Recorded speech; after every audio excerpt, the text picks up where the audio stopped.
সংসারের কিছু নিয়ম আছে যেগুলো না মানলে কুসংস্কার, আর মানলে হচ্ছে হাতে নাতে ফল। তো নমস্কার বন্ধুরা, আমি সুপর্ণা, আর সুপর্ণা বায়ান ব্লগে সবাইকে স্বাগত। তো অ্যাকচুয়ালি কী বলতো, বৃহস্পতিবার নিয়ে আমাদের নানা সংস্কার রয়েছে। মানে কি কাজকর্ম করতে হয়, ঘর বাড়ি পরিষ্কার রাখতে হয় মা লক্ষ্মীর কৃপা পাওয়ার জন্য। তো দেখোই আমি আজকের কাজকর্মের মাধ্যমেই তোমাদেরকে শেয়ার করব কি আমি কাজকর্ম করছি। আর যেগুলো না, আমি সত্যিই বলছি, আগে একটা সময় মনে হতো এগুলো কুসংস্কার না, এগুলো তো আমরা দেখো বাড়িঘর তো পরিষ্কার করি, আর সেটার মাধ্যমে যদি আমরা বৃহস্পতিবারটাইকে বেছে নিই তাহলে কিন্তু আমাদের একটা মনে শান্তিও থাকবে, আমাদের ঘর বাড়িটাও পরিষ্কার থাকবে, আর মা লক্ষ্মীর কৃপার আশায়ও আমরা থাকবো। হ্যাঁ, তবে অনেকে বলে না ঘর বাড়ি মানে নোংরা পরিষ্কার নাকি বৃহস্পতিবার করতে নেই। আরে এইদিকে তোমরা বলছো ঘর মোছো, এই মোছো সেই মোছো, ঝাড় দাও ভালো করে, আর ওদিকে বলছো বৃহস্পতিবার ঘর পরিষ্কার করতে নেই। যাই হোক, ওটা অনেকের কুসংস্কার। আর আমি যেটুকুনি নিয়ম পালন করছি তোমরা দেখলেই, প্রথমেই আমি আগে কাগজপাতি মানে মেয়ে তো ছড়িয়ে রাখে বাড়িতে, বাচ্চা থাকলে যা হয় তোমরা জানোই। তো সেগুলো আমি আগে ভালো করে গুছিয়ে নিয়ে তুলে নিয়ে ওদিকে ফেলে দিয়েছি, আর তারপরেই উঠানে জল ছড়া দিয়ে দিয়েছি, বিশেষ করে গেটটা। তো অন্যান্য দিনে আমি না করলেও বৃহস্পতিবার কিন্তু করি, তো ম্যাক্সিমামটা করার চেষ্টা করি। আর তারপরেই দেখো যেটা আমার হয়, মানে ঘর বাড়ি ঝাঁট দিয়ে মুছে নেওয়ার আগে যেটা আমি করি সেটা হচ্ছে জামা কাপড়গুলো গুছিয়ে নিই। মানে উপরের দিক থেকেই আগে কাজ করে নেওয়া ভালো, জামা কাপড়গুলো যদি গুছিয়ে নিয়ে তারপরেই আমি যদি করি। তো জামা কাপড় গুছাতে তোমাদের সাথে একটা সুন্দর একটা কমেন্ট আমি তোমাদের সাথে শেয়ার করছি। একটা বন্ধু তো মিতালি আমাকে বলেছিল যে তোমার এই যে আনলা গোছানোটা আমার কিন্তু খুব ভালো লাগে। থ্যাংক ইউ মিতালি, আমার এই আনলা গোছানোটা তোমার ভালো লাগার জন্য। তো যাই হোক, আবারও দেখো এই যে যেটা বললাম ঝাঁট দেওয়াটা কিন্তু আমরা অনেকে বলে না রাতের বেলায় ঝাঁট দিতে নেই, কিন্তু আমি বলি ঘর পরিষ্কার করাটা যখন খুশি আমরা করে রাখতে পারি। সেটা হ্যাঁ, এটা হতে পারে রাতের বেলায় কোনো জিনিস বাইরে পড়ে যায়, তো তার জন্য আমরা নোংরাগুলো বাইরেই ফেলবো না, আমি ঘরের মধ্যেই রেখে দিই। তো দিনের বেলায় সকালবেলায় যখন আবার ঝাঁট দিই সেগুলো একসাথে নিয়ে বাইরে ফেলে দিই।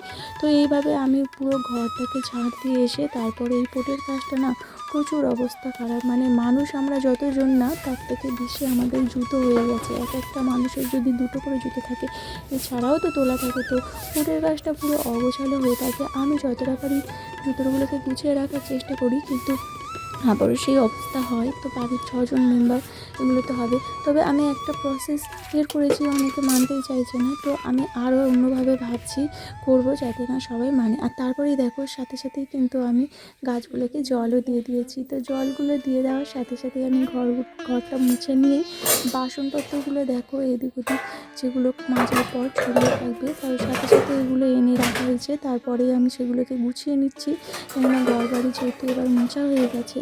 তো আর বলতে সংসারের কাজ বলতে কী বলো তো, আমরা শুধু ভাবি সংস্কার দিয়ে আটা, কিন্তু সংস্কারের মাঝে না একটু ভালোবেসে যদি কাজগুলো করি না, সেই ভালোবাসাটাতে সংসারের প্রতি ভালোবাসাটা থাকে, সাথে কী থাকে জানো, একটা যে মানে আমাদের একটা পজিটিভিটি কিন্তু কাজ করে। মানে সংসার গোছানো, সংসারের নিয়মগুলো মেনে চলাটা কিন্তু একটা পজিটিভ মানে। তবে হ্যাঁ, বেশি অতিরিক্ত নিয়ম কিন্তু আমাদেরকে আষ্টেপৃষ্টে বেঁধে দেবে।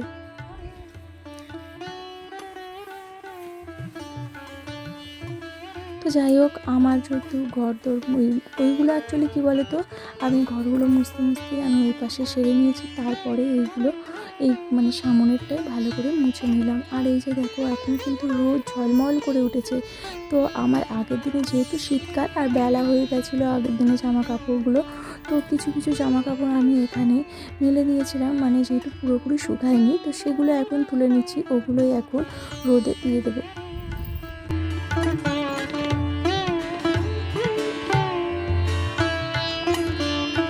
দেখো আমরা না সারাক্ষণ সংসারের কাজ করতে এগুলো আমি এক সময় না মাঝে ভুলে যাই। বেলার দিকে কেউ পারলে দিয়ে দিতে পারে, কিন্তু সময় হয়তো তাদের হয়তো চোখেও পড়ে না। তো যাই হোক, আমার যেহেতু মেয়ে জামা কাপড়গুলো না শীতের জামা কাপড় যতই এক্সট্রা জামা কাপড় থাকুক আমার মনে হয় শুকনো জামাগুলোকে যদি আলনায় গুছিয়ে রাখতে পারি তাহলে বেশ ভালো। আর সাথে সাথে দেখো আমি ওখানে বসে জল খেতে খেতে দেখলাম আমার হচ্ছে কি যে মানে গাছটা, ওই বাঁশ গাছ বলে যেটা, লাকি ব্যাম্বু, সেই গাছটারও অবস্থা খারাপ। সেটা আমি চেঞ্জ করে নিয়েছি আর ক্যামেরাবন্দি করিনি। এবারে দেখো মানি প্ল্যান্টগুলোও দেখছি না এর সামনে সামনে এগুলো হচ্ছে পা দিয়ে মারিয়ে যাচ্ছে। তো সেই জন্য আমি শুধু এখন ভালো করে ড্রেসিং না করে এর আগাগুলো কেটেই দিলাম। মানে মানি প্ল্যান্টটা আমরা যেহেতু লাকি হিসেবে কাজ করি বা লাকি ব্যাম্বুগুলো মানে পজিটিভিটির জন্য, তো সেগুলো তো আমাকে এই দিনে আমি পরিষ্কার করার সিদ্ধান্ত নিয়েছি, যদিও প্রতিদিন অল্প অল্প করে করি।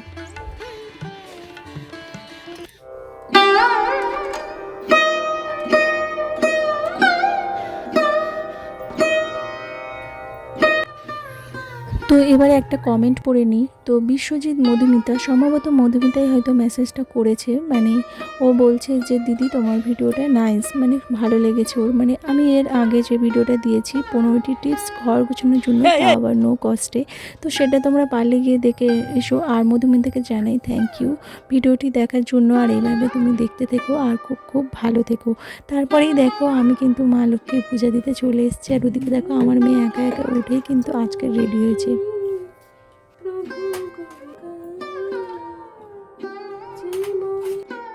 ঘর গোছানোর যে 15টি টিপসে ওইখানে আরেকজন কমেন্ট করেছে মাম্পি বলেছে খুব খুব ভালো লেগেছে। তো যাই হোক মাম্পি থ্যাংক ইউ।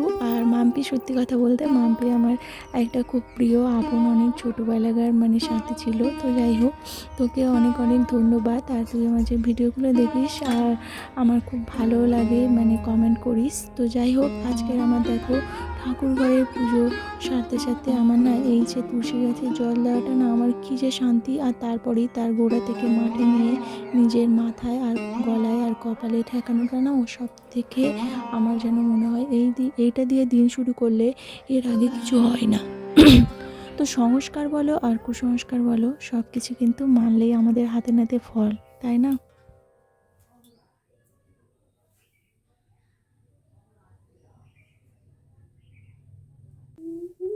তো কিছু কিছু মানুষকে আমি দেখেছি সেগুলো শুধু কুসংস্কারেই আচ্ছন্ন। বাকিটা যে ঠাকুর পূজার মাধ্যমেও যে নিজের সংস্কারকে বেছে নেওয়া যায় সেটা কিন্তু তারা জানে না হয়তো।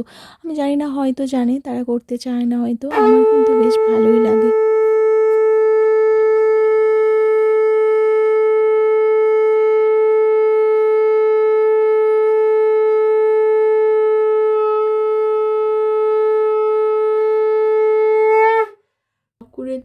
তো আরতির শেষে আমি আরতিগুলো বেশিরভাগটাই আমি মেয়ের মাথায় বুকে দিই। এছাড়া বাড়ির সামনে যে মানে যাকে পাই তাকে দিই বা কোনো বাচ্চাকে পেলেও দিই। তো চলো আরও একটা কমেন্ট আমি পড়ে নিয়ে এসে দেখো আমার মেয়ে বই নিয়ে বসে গেছে একা একা। যাই হোক আমার এই তো একটা হাতে নাতে ফল না মা লক্ষ্মীর কৃপায়, ও একা একাই বই নিয়ে বসে গেছে। তো যাই হোক আর একটা কমেন্ট করছি বং মিডিয়া সুময়া আমাকে কমেন্ট করেছে নাইস বলছে। তো থ্যাংক ইউ সুময়া আমার ভিডিওতে কমেন্ট করার জন্য আর ভিডিওটি দেখার জন্য। তো আশা করছি তুমি খুব ভালো আছো আর সুস্থ থেকো। আর আজকের ভিডিওতে তোমার নামটাও নিয়ে নিলাম। তো আরও একটি কমেন্ট আমি পড়বো। তো তার আগেই দেখো আমি বলেই দিচ্ছি মেয়ে যেহেতু পড়তে বসে গেছে আর আজ বৃহস্পতিবার আর টিফিনে তেমন কিছু বাহার বানাবো না আজকে। আর শুভেচ্ছার বাবাও তো ডিউটিতে, তো আজকের বাড়িতেও তেমন কেউ নেই। তো ওই জন্যই আমি আজকের একটু ছাতুর শরবত আর লবণ আর লেবু দিয়ে বানালে আমার মেয়ে যে এটা কতটা প্রিয় তোমরা দেখতে থাকো। আমার মেয়ে আর আমি খাচ্ছি। আর তোমাদের কমেন্টে বলে দিই মিতালি লাইফস্টাইল ব্লগ থেকে ও আমার প্রতিদিন ভিডিও দেখে আর আমাকে কমেন্টও করে। তো থ্যাংক ইউ মিতালি, আশা করছি তুমি খুব ভালো আছো আর খুব ভালো থেকো। আর তুমিও নতুন নতুন ভিডিও বানাতে থাকো আর আমার পাশেও থেকো। তো যাই হোক মেয়ে দেখো মেয়ের খাবার টেকনিকটা শুধু দেখো, সত্যি বলতে সত্যি আজকে ছাতুর স্বাদটা যেন পুরো সম্পূর্ণ আলাদা। ওই জন্য বলে না ভালোবেসে কোনো কিছু নিয়ম করলে কুসংস্কার হোক আর সংস্কার হোক সেটা কিন্তু আমাদের কাজেই আসে। তো তারপরেই দেখো আমি এবার রান্নায় চলে এসেছি। আজকে রান্নার বাহার তেমন নেই, আজকে যেহেতু নিরামিষ তো তার জন্যই দেখো আমি ভাতের মধ্যে আলু সিদ্ধ বসিয়ে দিয়েছি আর এদিকে ডালটা ধুয়ে রেখেছি, ডালটাও ভিজিয়ে রেখেছি কেননা এতে তাড়াতাড়ি আমার ডালটাও হবে। আর একটা দেখো লক্ষ্মীর মেয়ের মতো মানে জানি না আমি নিজেকে বলছি, যাই হোক ওই যে চাল আর ডাল ধোয়ার জলটা না আমি এই সবজি গাছের এখানে ব্যবহার করি। তো সব দিন হয়তো দিতে পারি না, তবে কিছু কিছু সময় আমি রেখে দিই। আর সাথে না আলুর খোসাও ছিল, ওটাও আমি বেগুন গাছের গোড়ার মধ্যে দিয়ে দিয়েছি। এতে কিন্তু আমি দেখেছি খুব ভালো হয় গাছগুলো। তো আমি অনেকের ভিডিওতেও দেখেছি। আর তারপর দেখো আমার গাছ থেকে না 3টে বেগুন তুলে এনেছি, যেহেতু আজকে ডাল করব তার সাথে ভাজা করব। তো কেমন লাগলো ভিডিওটি?